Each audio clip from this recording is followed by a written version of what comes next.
Czas obalić jeden z najpowszechniejszych mitów dotyczących fotografii. Aby robić dobre zdjęcia, potrzebujecie drogiego sprzętu. Nie chciałam być gołosłowna, dlatego zapytałam o to na Instagramie kilku znakomitych fototwórców.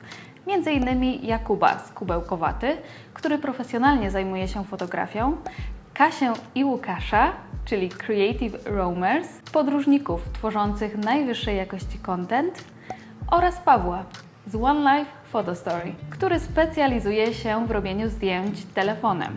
I jak widzicie na przedstawionych urywkach z naszych konwersacji, wszyscy jednogłośnie zanegowali to stwierdzenie. Nie bowiem sprzęt robi zdjęcia, a fotograf. Przy okazji zachęcam Was do odwiedzenia wymienionych przeze mnie profili po pokaźną dawkę nauki i inspiracji.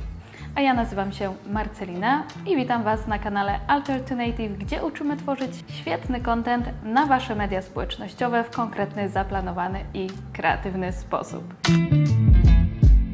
Niezależnie od tego, czym robicie zdjęcia, czy aparatem, czy telefonem, to tylko narzędzia w rękach fotografa, nad którymi to on ma władzę. Dlatego uważam, że nie na sprzęcie powinniście skupiać swoją największą uwagę, zwłaszcza na początku przygody z fotografią, a raczej na jej podstawowych elementach decydujących w dużej mierze o finalnej jakości zdjęcia. Prawda jest taka, że możemy robić świetne zdjęcia telefonem, jeżeli wiemy na przykład, jak wykorzystać kompozycję kadru i światło, i z drugiej strony bardzo kiepskiej jakości zdjęcia rewelacyjną lustrzanką, ponieważ nie rozumiemy tego, jak działa.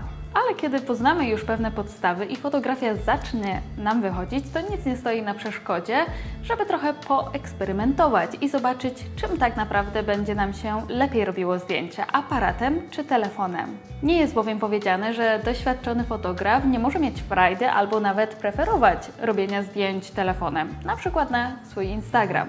Zarówno bowiem aparat, jak i telefon mają swoje plusy i minusy, a najważniejsze to je poznać i zrozumieć, w jaki sposób i w jakich sytuacjach najlepiej wykorzystać ich możliwości. Zacznijmy od aparatu, ponieważ być może jesteście właśnie na etapie rozważania jego kupna, albo zastanawiacie się, czy zmiana telefonu na bezlusterkowca albo lustrzankę pozytywnie wpłynie na jakość robionych przez Was zdjęć. Jeżeli nauczyliście się już robić dobre zdjęcia telefonem i czujecie, że w pewien sposób zaczyna on Was ograniczać, to tak, taka zmiana może bardzo pozytywnie wpłynąć na jakość Waszego kontentu. Zdjęcia robione aparatem, zwłaszcza zapisywane w formacie RAW, będą nieporównywalnie lepszej jakości.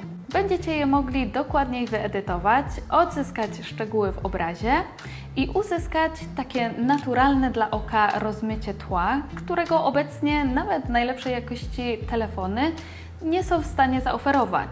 Taki sprzęt na pewno pomoże Wam rozwinąć swoje umiejętności.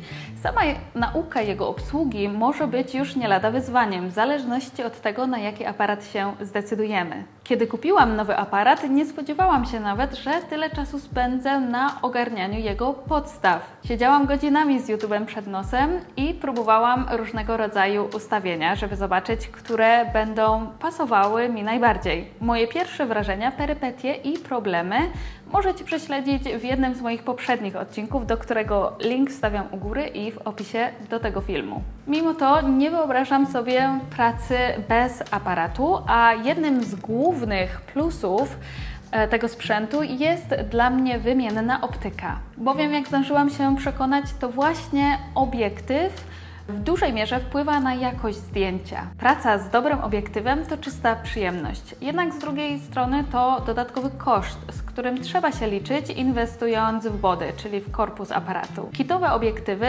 dodawane do takiego body są z reguły słabej jakości. I to niestety nie koniec minusów aparatu. Przede wszystkim samo posiadanie dobrego aparatu i obiektywu nie sprawi, że nagle zaczniemy robić lepszej jakości zdjęcia. Ale nawet kiedy wiemy już co nieco o fotografii, to nadal może nie być dla nas idealne rozwiązanie. Aparaty są droższe, większe i cięższe. O taki sprzęt trzeba dbać i bardziej na niego uważać. Co więcej, trzeba też do niego dokupić kartę pamięci, może dodatkową baterię czy filtry. A z telefonem sprawa ma się znacznie prościej. Telefon mamy zawsze pod ręką i jest to niewątpliwie jedna z jego największych zalet. W 99% przypadkach telefon będziemy mieli ze sobą i w razie czego możemy szybko zrobić jakieś zdjęcia. Nie musimy się też martwić o ustawienia, kolory i ostrość. Telefon bowiem automatycznie i błyskawicznie ustawi nam te parametry, czasami z lepszym, czasami z gorszym skutkiem. Oczywiście możemy też to zawsze zrobić manualnie, ale wtedy wiadomo, zajmuje to więcej czasu. Po zrobieniu takich zdjęć nie musimy też ich zrzucać na komputer i później przesyłać na telefon, ponieważ one już tam będą. Co z kolei bardzo ułatwia na przykład publikowanie na Instagram, ponieważ bezpośrednio z telefonu możemy wrzucić na tę aplikację nasze zdjęcie. No i kolejna zaleta to nauka obsługi telefonu, którą większość z nas ma już opanowaną. I nawet kiedy chwytamy w ręce nowy model, to intuicyjnie wiemy, jak mamy się nim posługiwać. Poza tym nie ma w nim też aż tylu opcji do wyboru i możliwości, co z jednej strony może być ograniczeniem, ale też znacznie ułatwia sprawę.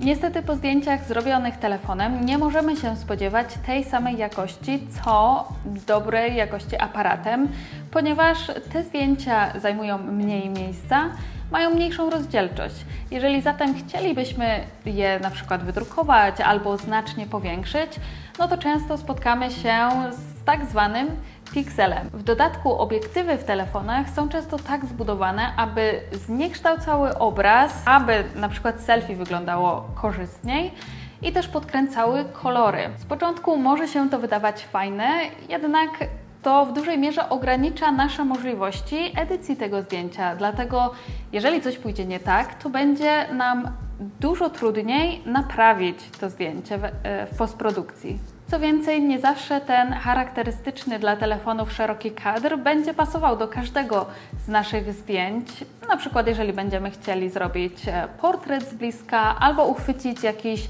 szczegół we wnętrzach. Moim zdaniem i w moim odczuciu to po prostu widać, że zdjęcie zostało zrobione telefonem, na przykład po zakrzywionych liniach, po kolorach i po ostrości, która rozchodzi się po całym kadrze.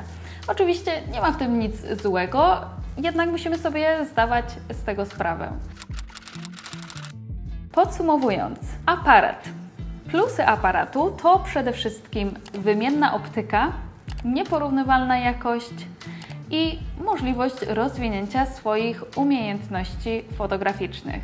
Główne minusy aparatu to to, że jest to drogi sprzęt, ciężki i też mniej wytrzymały. Trzeba bardziej na niego uważać. Jeżeli chodzi natomiast o telefon, to ten sprzęt zawsze mamy pod ręką. Możemy bezpośrednio z niego udostępniać nasze zdjęcia, na przykład w mediach społecznościowych i jest też dużo łatwiejszy do nauki.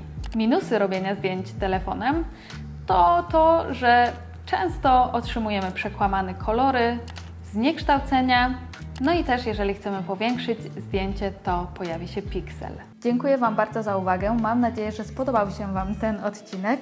Kończę go w inny sposób, ponieważ z domu, a to dlatego, że właśnie skończyłam go edytować i okazało się, że cały film miałby ponad 20 minut. Dlatego postanowiłam podzielić go na dwie części.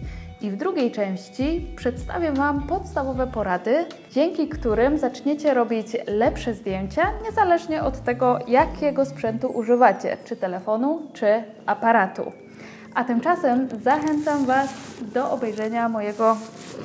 Nie miziaj tego. A tymczasem zachęcam Was do obejrzenia mojego odcinka o tym, jak robić sobie zdjęcia samemu. Do zobaczenia. Cześć!